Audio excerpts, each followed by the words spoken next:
the Heart of England Toastmasters podcast. My name is Pierre and I'm your host. Thank you for listening. And if you would like to join us for our Toastmasters meeting, right now it's hybrid, so you can attend in person or online. For all details, please go to heartspeakers.org.uk. Today, I have a very special guest with a very long resume, so I don't know if you're ready for this. He's a former VPM, former VPE, former area director, and distinguished Toastmaster. So today we do have a rock star. Say hello to Sanat. Hello, Sanat. Hi, everyone. Thank you for joining us. How are you? I'm doing wonderfully well. Thank you for inviting me onto the Heart of England podcast. I'm excited and I'm looking forward to sharing some thoughts and views and speaking with you. The pleasure is literally all mine. So we'll start at the beginning. You are not from Solihull, I understand. No, I come from downtown, originally Mumbai now. My father, he left to seek a better life for us as a family in 1957. I was 4 weeks old. Oh, wow. And I didn't see him again, nor did my two brothers and my mother up until 4 years later. And he invited us over. My mother spoke very little English. We spoke no English at all. And we came over in 1961. Wow. And we've been based in the West Midlands since that time. And yeah. Did you come straight to the West Midlands then from India? Yeah, we took a Boeing 707 in those days, one of those gas guzzlers. We came to London, we boarded the train, and we sort of tipped out at West Bromwich, I think it was. And when we arrived, it was one of the coldest winters. In fact, we never had a winter in India, so it was just cold, full stop. And being just a 4-year-old, I remember reaching out from the window at some of the icicles. And the icicles were taller than myself, but we could reach up. And it was quite a stark difference from something like 38, 40 degrees down to something like 0 degrees. It was quite a difference for us. Wow, that's amazing. Do you know why he picked the Midlands, out of curiosity? Well, my father, he like so many of youngsters, he was talking in maybe one of the sort of tea shops. And folks was talking about streets paved with gold and opportunities abroad. So my father got that kind of luster to try and improve his studies. And he applied both to the UK and to the USA. And it was just the visa came through first for the UK. And a couple of weeks after he left, the visa for the US came through. So it's a question of that came first. And so my father came originally with just a sheet of paper. It had got an address on. You know how it is. Someone says, if ever you are in England, visit a brother of an uncle, of a nephew, and here's an address. So when he arrived, he sort of presented it to the taxi driver as he got off the railway station. And he said, oh, I know the house you want to go to. It was like one house where about 8 other Asians were living. And from those early beginnings, my father studied, saved some money. And my mother wrote to him just about every week, reminding him he had 3 kids and a wife and not to forget us. And it took him 4 years before he was in a position to invite us over. And he's passed away now, but we're so lucky and blessed that he made, and my mother made that sacrifice and gave us the opportunities for what we are here today. That's wonderful. By the way, we of course make this podcast available as an audio file every week, but this week it's definitely a treat to have the video podcast. So if you have the occasion to log on to our YouTube channel to check out this podcast, I would really advise you to do so. Okay, so let's go back to you and your family. So what did your father do? Well, my father, he was originally a bookkeeper in India. When he married my mother, my grandfather said, you know what, you're a bookkeeper and there's nothing wrong with being a bookkeeper, but you're probably one amongst millions here. He said, why don't you take on a trade? And so my grandfather, who was an electrician, he encouraged him to look at that trade. So my father studied in India, then came to the UK, qualified, and he became an electrician. He was worked with his hands. He was a humble man. Like so many, he had more than one job, 2 jobs, we didn't see a lot of him, but he worked quite hard for us. My father took us from West Bromwich, and he took us to Longbridge near the Austin Car Company, where it was located. And because at that time there was a kind of discrimination. They called it color bar. You people didn't like you to live next door to them at that time, and so my father had to go out quite a distance. And my father eventually bought a house from a church, a priest. My father said, look, if you're not going to sell it to us, then don't show it to us. And the priest said, look, if you want this house, it's yours. And that's the reason why we were all the way down to Longbridge, where there was no other ethnic minority. We were the only ones there. But that, my father said, the UK is the country in which you're going to be brought up. So, like so many, he used to say you need to be twice as good to get half the chances. And that always stuck with us. We didn't really betray the kind of sacrifice that all parents make for their children, in particular my mother and father. And without much cash or opportunity, we just made the most of it, like so many of us did. And of course, our generations that followed us have found things a little easier. It's not all plain sailing. I've got two daughters. They've studied, and the legacy my father and my mother has given us has given a pretty good platform for them, and I'm hoping they're going to make the best of it also. Yeah, actually, I meant to ask you about that because we're both brown, shockingly, Yeah. and it's we're in an age of more of a racial awareness than racial reckoning, I should say. I don't reckoning, but people are more aware of it is different to grow up brown or black or Asian. How was it growing up in England at that time, being Indian? Well, I there was really no sort of support system. So I spent the first year at primary school as the milk monitor and the chief pencil sharpener. Nobody really took time out to try and get you to understand English or anything else for that matter. So it was pretty tough. Then we had obviously Mr. Enoch Powell with his Rivers of Blood speech, which tended to foretell a Armageddon of through racial interaction and mingling.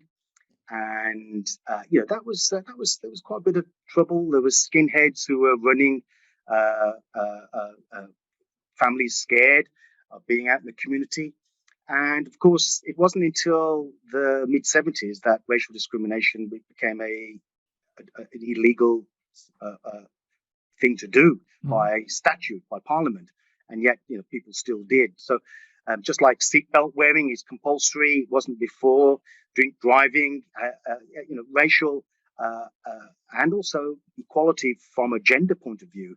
All of these things came much later, and it's good. It's about time that it did. So I think it's still true. Ethnic minorities or my two daughters or female, they probably still have to work twice as hard to get half the opportunities. It's not fair, it's not equal, but that's what it is. But I think what we'll be leading on to the skills of investing in yourself, personal development, seeing the glass half full rather than half empty. So many folks go about saying, "Oh, I see the glass half full," but the trouble is, when you look into it, you actually see this half full of poison. And if only those people who boasted about seeing the glass half full really acknowledged what the responsibility of that belief is to show in all the things that you do. And certainly that's what we had to do. We had a glass half full, and we always worked forward from that. I think this opportunity, and we'll talk about it, joining Toastmasters. I joined an organization before that, which was Junior Chamber, but it's about knowing that there's always a better you that you need to seek to find. Really, it's a lifelong search. To give yourself permission. You mentioned we're both brown and ethnic background, but giving ourselves permission that to want more, but to be able to feel that you deserve more from life, and it's not a bad thing to actually want more. Absolutely. As long as you take more or receive more, but And I always say to my daughter, I said, look, you can be shrewd, which is benefiting, but you're not benefiting at someone's expense. But so many people choose to be cunning, and cunning is where you succeed, in my opinion, at the expense of someone else. And if you can take the approach that being better is something you should always work to in life, being open to receiving more because you deserve more. And of course, you know, the audacity for adventure, coming out of your comfort zone, and oftentimes as ethnic minorities, but also others that you see disadvantaged in some way. It's better to play safe, and I think it's important that we break out of that and we equip ourselves with skills that enable us to be all the things that we were meant to be or we dream of. Okay, And yeah. on that subject, I'm guessing your father didn't want you to be an electrician like he was. So what did you study after school? Or going into school, I should say, at uni or By all means, I mean, the school we went to was, I had an infant school, primary school, and secondary school. It was all on the same street. It was like a conveyor belt. You went from one to the other to the other. And secondary modern school, because we're so close to the car factory, basically the teachers did their best, but it was crowd control most of the time. And ambitions, people didn't really have any because you had the car production line just down the road and the pay there was pretty good. So most people just didn't have any ambition. In fact, when I and my brother, we took the exams in the UK. We have O levels and CSCs and O levels. And the headmaster wrote to the newspaper. He said, "Asian boys attempt O levels," because it wasn't expected. You know, because you had a job down at the production line to actually study and to work towards a qualification. And the reporters came from the local Birmingham Post and Evening Mail, took photographs. I still have a clipping of that, where the headmaster was, sort of stood there quite proud and sort of said, the boys attempt and succeed at getting O levels. From that, I took some A levels, and I did join the car company, but I joined as a marketing graduate as opposed to perhaps nothing wrong with working on the production line, but so that gave me an insight into sales and marketing. And for 2 years, I worked in Redditch in the marketing department. And then from that, there was a lot of turmoil in the car industry. I don't know. Yes, and the 70s, definitely. That's right. We had Red Robbo, and we had Michael Edwards, and we had all of these things. And there was uncertainty about job security. And I had a letter sent to me to the business address in the car where I was working at the Austin Car Company. And inside, I opened the letter, and it was just a blank sheet of paper. And at the bottom of it, it said, "We've been told you are unhappy. If this is so, ring this telephone number after 6 p.m. any weekday." Wow. So then I looked around and I think, which of my colleagues here is pulling my leg? And I was looking at it and I said, "It's you, isn't it? It's you." Or I would ring someone up and said, "Have you just sent me a bogus letter?" And having exhausted all the usual suspects, I plucked up the courage to ring this number up after 6 p.m. And yes, someone picked up the phone. And yes, there was someone at the end of it who said they were looking for someone to join them to help them in their marketing and in their business. And so I went and joined from a big corporate company down to a small family business in Worcester as their marketing manager. And actually, did that Austin factory close, didn't it? It did. It went from struggle to more struggle. It was a great time to be in a company because there was always a disaster. There was always a campaign to try and recover. And there's always a big major plan to try and put it back on its feet. It got changed to Rover cars. Then it got taken over by BMW. Yes. And then BMW gave 400 million or so and said, "Please get off our books." And eventually it was called MG Cars, and it eventually folded. And by the Phoenix Five, who were supposed to be there to help the company, but I think they helped themselves more so. And unfortunately, we lost really the car company, as we can speak of, that was there. I'm saying you could have taken a job as an assemblyman. Again, nothing wrong with that. But your future would have probably gotten cut short. So now you decide to go a different way. And Yeah. now you're with this company in Worcester. So how's that company doing? Well, that was it's still going. I still audiovisual. It's still going, and but what that gave me, I helped set up a import export company for my managing director, and we were importing furniture from the United States. We were consolidating at the Great Lakes, bringing it along the St. Lawrence Seaway back across to Liverpool or one of the ports here in the UK. We were storing it in a warehouse, and then I found distributors to stock and sell the furniture that I imported from the States. And one of the things there was storage equipment for videotapes. And of course, when I left, I said audiovisual. I said, look, I couldn't really help the MD. He was fixed in his ways, and so I left. And I thought, what can I do? And either apply to go back into the corporate world or start up my own business. And so the Midlands is a region of metal bashers. And I thought, surely we can make shelving for storing videotape and film and scripts and scores and all the other stuff that goes with broadcast companies here in the UK. And yes, we can. And I was able to set up a company called Storewell Systems, which I still own and run now. And we solve physical storage problems. And that's provided me with a useful, handsome living, as well as gainful employment for my colleagues who work with me. Unfortunately, this is the point where Sanat and I had some technical difficulties. A few minutes of our conversation didn't get recorded. However, keep listening. Sanat does come to the part of where you use gestures and body language to enhance your speech. So yeah, where did you pick up your gestures? So you're saying that you basically was from school to make yourself understood. So is your brother as animated as you are?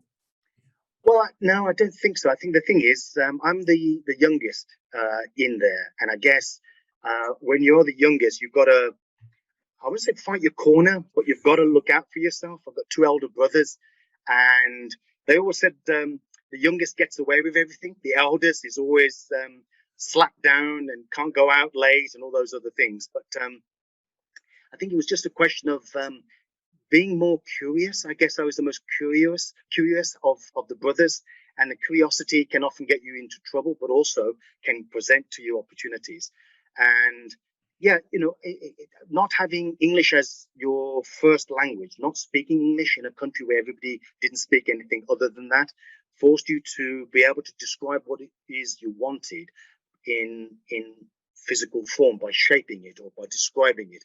And I think that probably certainly helped to be able to you look at that expression. But I think the thing about acting is that what words will describe part of the picture, but that's only a part. To complement it, if you can provide more description, either through a prop or through your body language or something that can add to it, you transform a presentation from something that's possibly interesting to something that's compelling. And so I would urge everyone to consider a form of animation, acting, to add that to your speech. It's not just about acting being something that you're not. That's not what we mean by acting. What we're looking at saying is this. You described one of the speeches, which was it was a point in history, illustrate a point in history through a speech. And you indicated the assassination of JFK, which is a speech that I did. And in that, what we're looking at doing is role play, which is a form of acting. And role play, the difference between acting and role play is that you're not imitating being someone else, but you're being yourself, but in the shoes of that person. And therefore, that can mean taking on an accent. It can mean taking on the characteristics, which will help to be able to convey the atmosphere, the placing of what it was like at that time. And by using that, the role play in your speeches. So, for example, if you had a father and a son, and you were describing that conversation, well, you would speak in a deeper voice of the father, and you might speak in a lighter voice of the sun. But by taking that diversity, by being able to have those role models, you're able to convey more the difference between the one person and the other person. And you can add, but if you were to use the same kind of voice and the same volume throughout, it would be less um, captivating, less compelling. And so acting is something that all speeches would benefit from. Acting gestures will help the audience to be able to feel what it is that you're saying. If you have a bigger stage, you could place different parts of your speech in different locations. So, for example, you could say the campfire over here, and then you could say the the outside of the village was on the other side of the stage. And you could say that as the light of the fire diminished, and therefore the darkness increased. And so people were fearful to go too far from the fire, but they stayed closer to it. And you can imagine, not it's just the heat. You can hear the crackle of the fire as the logs started to crumble and new logs were added. And you can hear that sparkle and spit of the embers. But you clung to that light because of the safety that it gave.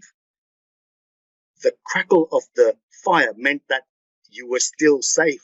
And when it started to get less, someone would be nudged to throw another log on the fire so that then the light increased and everybody could feel that much safer. And it's that, if you were to describe that otherwise and just said that in words without being able to convey the feeling of what was there at that time, the speech would probably be less than if you were to show that. And so I think animation and acting is compulsory if you want to make a speech compelling. Yeah, I think, as I said, I hope everybody can see what you're doing. It's actually, it's just, I'm speechless. It's just brilliant the way you do it, and I love it. And obviously, it's not easy for everybody to embody their speech. So, what's your advice for somebody who wants to get more into, more gesture into their speech? What's your advice? Well, I think my advice is to reconnect and familiarize yourself with all the different elements that you have at your disposal as a speaker. You've got eyebrows, you've got eyes, you've got a big smile. Your face has got so many muscles. Oftentimes we forget to recognize we have them and to be able to express different emotions in our face. Have a mirror, practice. There's probably 10 classic expressions. And because we've forgotten them and we sometimes have a poker face and we're not able to express this. So what I would advise is think about eyebrows, get those practicing. Think about eyes, wide or slow. Think about expressions in your face. Then work down and think about your torso, how you might, if you have it side on or have it front forward. Think of your hands, the shaping and the formation that you can have of your hands. It's just reconnecting with your limbs. See, when you can think of expressions, I've seen some speakers where their hand expressions is down here. And what I say to everyone is that if you want to add drama to your hand gestures, don't keep them down here. Because imagine someone said, can you tell me which direction I need to go in? And you said, yeah, you need to go in that direction. They haven't seen that, okay? And they might say, okay, where's the fire? And if you said the fire's over there and it's terrible, but if you said the fire's over there, absolutely terrible, the higher the hand gesture, the greater the impact. So think about general gestures at chest level where people can see it. But if you really want to make drama, imagine this. You say, how happy are you? I am really happy. I am really happy. I am ecstatic. So how high your hand gestures are is an indication of the strength of that emotion. As I said, it's absolutely amazing. Actually, I have one question related to that. Do you feel you adjusted your speech delivery to the Zoom world as we've been in the last 18 months, or you feel it's been just a natural transition? It's a great question, isn't it? I think this current pandemic has forced us to communicate in 2D rather than 3D. And I know we're providing hybrid presentations, and oftentimes, if we can get at least some information through any form, and online is one that's readily available to us. And of course, we must embrace it and take this on board. And what it has meant is that if you simply are sitting in front and you speak like this, then you're restricted just to eyes and face. And of course, if that's all you can do, that's what you must do, but make the most of it. But then if you were to step back and if you're able to put more into your speech by those expressions, but realizing that you are constrained within this scope that you have, but you can make the most of it and you can bring to the people who are listening to you more interest, more captivation, more, that message is going to get absorbed more. I mean, we all worked the same 24-hour clock, don't we? Nobody can get more than 24 hours. And we all have got to decide how we spend that. We can either spend it sitting down on a couch doing nothing and complaining, or we can step up. We can step out and say, look, if it's to be, it's up to me. And what I get out of life is because what I expect out of life. And so I think the Zoom world has forced us to be able to constrain ourselves 2D within this, but don't make it any smaller than you need to. Try and make it as big as you can. And when you bring yourself either to Zoom or to the room physically, bring your personality. Bring your personality. Toastmasters, either physically, is an opportunity for us to turn our magic on, the dial of our magic. We have it here, and we usually have it turned down because we don't believe, A, we've got the magic, and we don't believe anybody's going to believe the tricks that we show. But recognize this, we all have the magic in us, and we need to turn that volume right up. Bring your personality to the room, but bring your personality to your speeches. It's important we get to know who you are, what you're feeling, and what your personality is. And if you don't have a personality, and I believe everyone has, you just need to rediscover it. And you think, okay, what is that personality? And that personality is the fun, the person who you always were, the one person who jumped out the tree, landed on their feet, their head, their shoulders, were able to get up and go up the tree again and jump again, had the audacity to say, I'm going to keep jumping until I'm jump and roll and do it properly. We've all done it. We've jumped on a bike and cycle like mad. We've done all these things, but as we get older, we do less and less of this. All it is saying, refine the person you were always, you just forgot it. And if you can do that, and you will do that, and you choose to do that, you'll, I believe, get more out of life, and people will get more out of you. I think this is probably one of a good place for us to stop. I could probably talk to you for another 3 to 4 hours, to be honest, because I mean, this has been just seeing you quote unquote perform. I think it's just eye opening to me, and I think when people can see you on our YouTube channel, they'd be like, "Oh wow, that's how you deliver a speech with body and with acting, and acting in the most and in the best way." Once again, Sanat, thank you. Where can people find you online? Well, I have a YouTube. It's www.sanatshalat.com, where I've got 1 or 2 videos that's there. There's not a lot of information in particular, but if anybody wants to, please Google Heart of England Toastmasters. Not only will you find myself, you'll find like-minded Toastmasters of outstanding ability. And I know Pierre is far too humble, but Pierre, you are one of our star speakers whom I personally enjoy and am inspired by the speeches that you give. And we all have something to learn from each other. No matter how much we share, we have got more and equal to learn. So, it's I would say, come look up Toastmasters wherever you are. It's a family global organization. Look it up. You'll be most welcome. But I'm at Heart of England. We're in the middle of the UK, halfway from everywhere, close to nowhere, but you're most welcome to join us, Heart of England. Yeah, we'll put the link in our video or in our podcast for people to find you. Once again, Sanat, thank you. My name is Pierre, and I'm your host for the Heart of England Toastmasters podcast. Once again, find us online at heartspeakers.org.uk.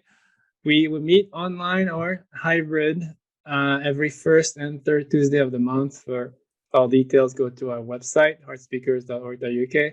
Once again, Sanat, thank you very much for coming on the podcast. And You're everybody welcome. else, we'll talk to you soon. Thank you.